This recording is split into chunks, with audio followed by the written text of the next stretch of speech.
Morning dear all student. Previous lectures में हमने fibre crops complete कर ली थी। अब हम नेक्स्ट क्रॉप से स्टार्ट करेंगे फॉरेज क्रॉप्स। अब फॉरेज क्रॉप्स में हम फर्स्ट क्रॉप पढ़ेंगे क्लस्टर बीन। क्लस्टर मीन्स ग्वार, हमें इसे हिंदी में ग्वार के नाम से भी जाना जाता है। बेसिकली अगर इसके पूरे टोटल पैकेज और प्रैक्टिस की हम बात करेंगे, फर्स्ट अगर हम बात करें तो इसके साइंटिफिक नेम की, तो साइंटिफिक नेम साइमोप्सिस टेट्रागोनोलोबा।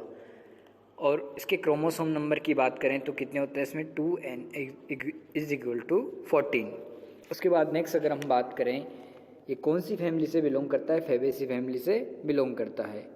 अब इसके जनरल इंट्रोडक्शन के बारे में बात कर लेते हैं, क्या क्या इसकी इम्पोर्टेंस है, क्या क्या इंडस्ट्रियल यूजेज हैं इसके। Cluster bean is a drought tolerant warm season crop grown for its tender fruit for use as vegetable. देखो बेसिकली जो आपका क्लस्टर बीन है उसे जो मेन पर्पज़ है 3-4 तरीके के लिए यूज़ में लिया जाता है। एज अ फॉडर क्रॉप हम उसे यूज़ करते हैं, एज अ वेजिटेबल क्रॉप हम उसे यूज़ करते हैं, और गम के लिए बेसिकली इसे कल्टीवेटेड किया जाता है अपने इंडिया में बहुत लार्ज स्केल पर।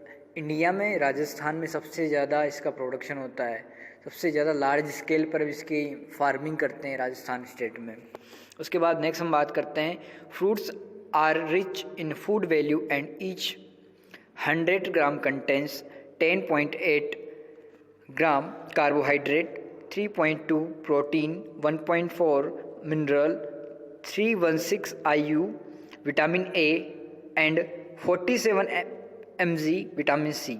It is also used as a nutritious fodder for livestock. देखो हमने बेसिकली फर्स्ट में बात की कि आपका जो क्लस्टर बीन है उसे बेसिकली किसके लिए यूज लिया जाता है, एज अ फूडर क्रॉप। उसके बाद नेक्स्ट हम बात करते हैं mucilaginous seed flower is use for making ग्वार गम। देखो गम बनाने के लिए सबसे ज़्यादा ग्वार का यूज़ लिया जाता है। Utilise in textile, paper, cosmetic and oil industry. Oil industry में भी इसका यूज़ लिया जाता है, फूड प्रोसेसिंग में थ्रू आउट द वर्ल्ड। अब इसके बेसिकली ओरिजिन एंड बॉटनी की हम बात कर लेते हैं। देखो इसका जो ओरिजिन माना गया है बेसिकली इंडिया और अफ्रीका दोनों में से एक अगर ऑप्शन में आ जाता है तो दोनों में से आप एक चूज़ कर सकते हो, इंडिया सही है बेसिकली तो देखा जाए। उसके बाद diverse opinion on exact origin of cluster bean is still prevailing. Dry regions of West Africa as well as India are treated as centers of origin of cluster bean by various workers. African species, देखो basically अगर हम यहाँ पर species की बात करें कि कौन ग्वार की या आपकी क्लस्टर बीन की कौन कौन सी स्पीसीज है, बेसिकली इसकी 4 मेजर स्पीसीज है। साइमोप्सिस टेट्रागोनोलोबा जिसकी हम कल्टीवेशन इंडिया में करते हैं, साइमोप्सिस सेरेटा, साइमोप्सिस डेंटाटा और साइमोप्सिस सेंगलेंसिस। बेसिकली आपकी जो इसके पूर्वज इसको हम बोल सकते हैं एंकेस्टर जिसको हम बोलते हैं। तो कहाँ से आपके ये कल्टीवेशन शुरू हुआ है, फर्स्टली जो मेन जो ग्वार कल्टीवेशन या मेन जो क्लस्टर बीन साइमोप्सिस सेंगलेंसिस है ना, उसके बाद से जो मेन स्पीसीज आई है, उसके बाद जो मेन स्पीसीज आई है वो है टेट्रागोनोलोबा वाली, तो उसको हम कल्टीवेटेड करने लगे। फिर उसके बाद आप देख ही रहे हो स्ट्रक्चर प्लांट की कैसी ट्राइफोलेट लीव्स है इसकी। और cluster bean is a erect annual plant growing to a height of up to 3 in with stiff erect branches. Stem is angled and leaves are trifoliate. अगर हम इसके हाइट की बात करें कि प्लांट की हाइट कितनी रहती है तो 90 to 180 सेंटीमीटर लगभग इसकी हाइट है। और फ्लावर्स कैसे होते हैं, smalls white and purple flowers are borne on axillary cymes. जैसे कि आपने मस्टर्ड की शेप देखी है उसके पॉट्स की या उसके फ्रूट टाइप्स की, तो बिल्कुल लगभग अप्रॉक्स वही होती है। Fruits are compressed, erect and 4 to 10 centimetre long, जिसके अंदर सीड्स या ग्रेन्स जो बनते हैं उसकी जो इरेक्ट जो साइज़ होती है उसकी वो 4 to 10 सेंटीमीटर होती है। Each fruit has 5 to 12 white to grey और ब्लैक कलर्ड सीड। उसके बाद नेक्स्ट हम बात कर लेते हैं वेराइटीज़ की, कौन कौन सी वेराइटीज़ है इसकी। देखो बेसिकली ग्वार या क्लस्टर बीन एक बहुत अच्छी ग्रीन मैन्योरिंग हम इससे कर सकते हैं। जब हम जैसे सनई, ढेंचा, सनहैम्प वगैरह लगाते हैं तो ग्वार भी क्या है, जैसे हमने ग्वार को क्या कर दिया, कल्टीवेटेड ग्रोन किया, उसके बाद हमने उसके 1-2 बार आपने वेजिटेबल पर्पज़ के लिए उसको हार्वेस्ट कर लिया 1-2 बार उसके पॉट्स को। उसके बाद नेक्स्ट हम उसे ग्रीन मैन्योर के लिए भी यूज़ कर सकते हैं। उसको मिक्स कर दो सॉइल के साथ प्रॉपर तरीके से, इजीली वो मिक्स हो जाएगी सॉइल में। तो बॉटनी की हम बात कर बॉटनी अपनी हो गई। उसके बाद वेराइटीज़ की हम बात कर लेते हैं, कौन कौन सी वेराइटीज़ है। Varieties grown in India different in height of plants. Cultivars grown in South India are vegetable types. जो साउथ इंडिया वाले पार्ट में जो ग्रो की जाती है बेसिकली वो vegetables type, while those in north west India are grown for seed. जो हमारा वाला पार्ट है राजस्थान वाला यहाँ पर, या नॉर्थ वेस्ट इंडिया जिसको हम बोल रहे हैं, तो वहाँ पर बेसिकली क्या है, सीड के लिए इसे ग्रो किया जाता है। There are giant and dwarf types in cluster bean. Vegetables types are mostly dwarf types. कैसी होती है, जो जिसको हम वेजिटेबल पर्पज़ के लिए ग्रो करते हैं वो ड्वार्फ टाइप्स होती है विद स्मूथ अपीरियंस। और फोल्डर टाइप्स की होती है जो आर मोस्टली हेयरी होती है। Some of the improved varieties developed at IARI New Delhi. देखो इसमें कौन कौन सी वेराइटीज़ है आपकी, पूसा, दोसामनी, पूसा सदाबहार, पूसा नवबहार। इसकी बहुत सारी इसमें दी हुई है कि क्या क्या इसमें है आपका। Sharad is a branching variety developed at NBPZR। It produce 12 to 14 branches with an average yield of 133 pods per plant. मतलब जितनी भी वेराइटीज़ दी हुई है सब में कुछ ना कुछ विशेषताएँ हैं, कुछ ना कुछ अपनी इम्पोर्टेंस है। और भी वेराइटीज़ में आपको बता देता हूँ। AGFRI 2129, AGFRI 23652 और बंडल गुआर 1 हो गई, बंडल गुआर 2 हो गई, D111, D128, FS 277। और उसके बाद दुर्गापुरा सफ़ेद is a very famous variety. HFG 119, HFG 156, गुआरा 80। तो ये बेसिकली आपकी कुछ इम्पोर्टेंट्स वेराइटीज़ है। FS 277 जो मैंने आपको ऑलरेडी बता दिए, ठीक। उसके बाद नेक्स्ट हम बात कर लेते हैं क्लाइमेट एंड सॉइल कंडीशंस की। अब इसमें देखो क्लाइमेटिक कंडीशंस में बहुत सारी चीज़ें हैं कि जो आपको इम्पोर्टेंस पूरे कल्टीवेशन करने के लिए क्या क्या मेन चीज़ें होती है वो देखेंगे हम।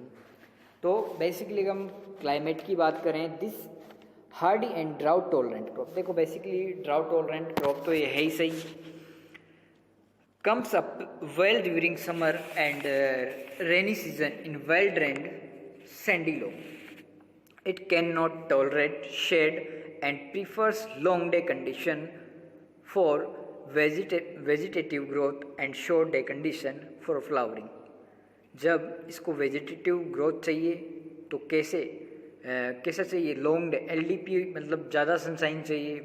और जब इसकी फ्लावरिंग स्टेज है तब इसको क्या चाहिए, शॉर्ट डे सनसाइन चाहिए।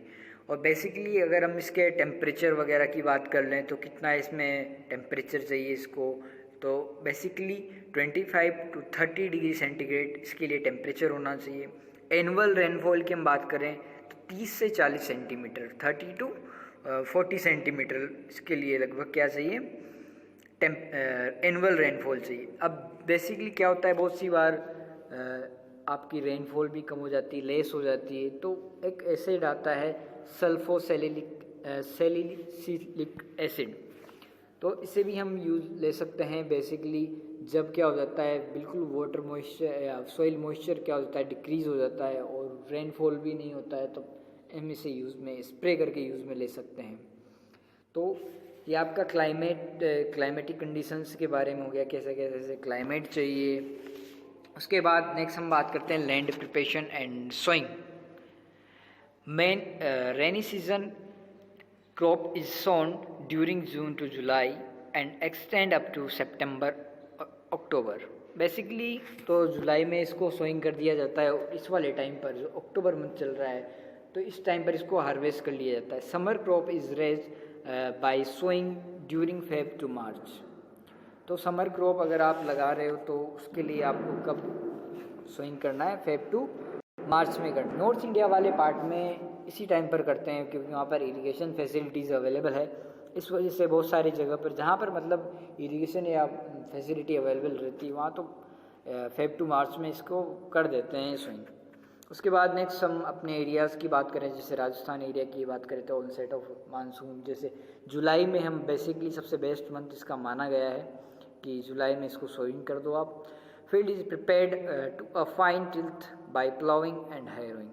Seeds are either broadcasted or dipped behind country plough at a distance. अब देखो क्या डिस्टेंस इसमें रखनी है आपको, तो रो टू रो अगर हम डिस्टेंस की बात करें तो 30 to 45 सेंटीमीटर रखना है, और प्लांट टू प्लांट डिस्टेंस की अगर हम बात करें तो 10 to 15 सेंटीमीटर आपको रखना है। और जब स्विंग कर रहे हो तो स्विंग की सीड डेप्थ कितनी रखनी है, लगभग 4 to 5 सेंटीमीटर आपको सीड डेप्थ रखनी है। उसके बाद सीड रिक्वायरमेंट की बात करें तो अगर आप देखो फोडर के लिए यूज़ ले रहे हो तो लगभग आप कितना करोगे, 40 to 45 kg पर हेक्टेयर आप सीड यूज़ लोगे। और अगर आप ग्रेन पर्पस से लेना चाहते हो, ग्रेन जब भी आप ग्रेन पर्पस से ले रहे हो तो आप फोडर के लिए हार्वेस्ट नहीं कर सकते हो। अगर आपको फोडर और प्लस ग्रेन्स के लिए भी चाहिए तो आप 40 to 45 is sufficient seed rate. But basically दो बात हम करें तो फोडर के लिए 40 to। उसके बाद नेक्स्ट हम बात करें ग्रेन के लिए तो 50 to 20 kg पर हेक्टेयर। तो ये आपकी लैंड प्रिपरेशन एंड सोइंग हो गया। उसके बाद नेक्स्ट हम बात कर लेते हैं वीड कंट्रोल। अगर आपको वीड कंट्रोल्स करने हैं तो कैसे कर सकते हो आप, बेसलिन आप यूज़ ले सकते हो 1 kg पर हेक्टेयर के अकॉर्डिंग।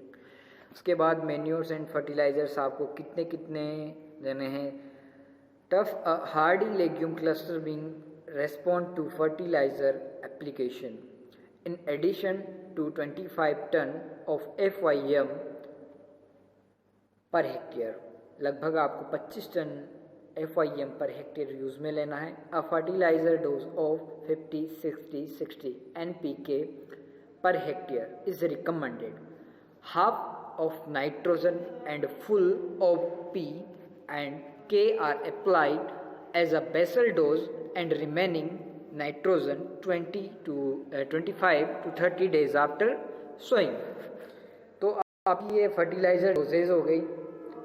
उसके बाद नेक्स्ट हम बात करते हैं कि ये तमिलनाडु की वाले एरियाज़ की कि इसमें कितनी एप्लीकेशन फर्टिलाइज़र्स हम देते हैं।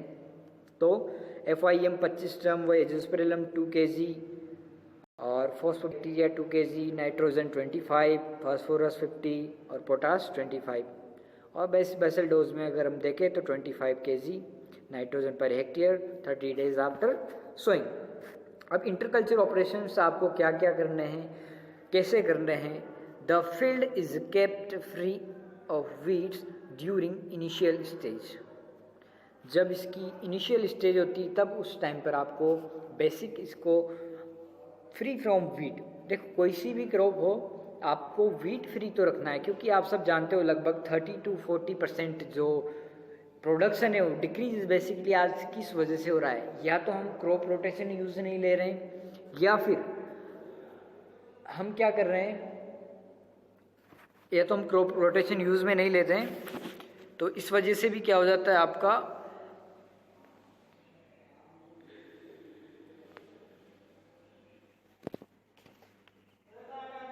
देखो बेसिकली हम बात कर रहे थे कि आपका क्रॉप प्रोडक्शन जो आजकल बेसिकली देखा जा रहा है किस वजह से डिक्रीज़ होता जा रहा है। तो फर्स्ट वीड कंपटीशन बहुत ज़्यादा रहता है अपनी क्रॉप के साथ, तो वीड फ्री रखना है आपको फील्ड को।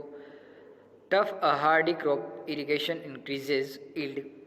Irrigation at flowering and fruiting stage is most critical. अगर हम क्लस्टर बीन की बात करें तो बेसिक स्टेज है इसकी जो सबसे ज़्यादा क्या है, क्रिटिकल है, एक फ्लावरिंग एक फ्रूटिंग। इन दोनों टाइम पर प्रॉपर मॉइस्चर होना चाहिए आपकी क्रॉप के लिए। For getting high in vegetable types irrigation may be done at 7 to 10 days interval if rainfall is not occurring. अगर बारिश नहीं हो रही या रेनफॉल नहीं हो रहा है तो आपको इरिगेशन देना पड़ेगा आपकी क्रॉप को। Staking is also necessary to avoid lodging and tall varieties. देखो बहुत सारी वेराइटीज़ की क्या है कि प्लांट की हाइट थोड़ी ज़्यादा जाती है, जैसे हम टमाटर में या टोमेटो में हम क्या करते हैं, स्टेकिंग करते हैं, वैसे ही गुवार में आपको क्या करना पड़ता है, स्टेकिंग करना पड़ता है, मतलब पौधे को सहारा देना। उसके बाद नेक्स्ट हम बात कर लेते हैं हार्वेस्टिंग एंड इल्ड की। हार्वेस्ट देखो basically starts 40 days after sowing and pods harvested at a tender stage. Basically fodder के लिए 40 दिनों बाद आप इसको हार्वेस्ट कर सकते हो।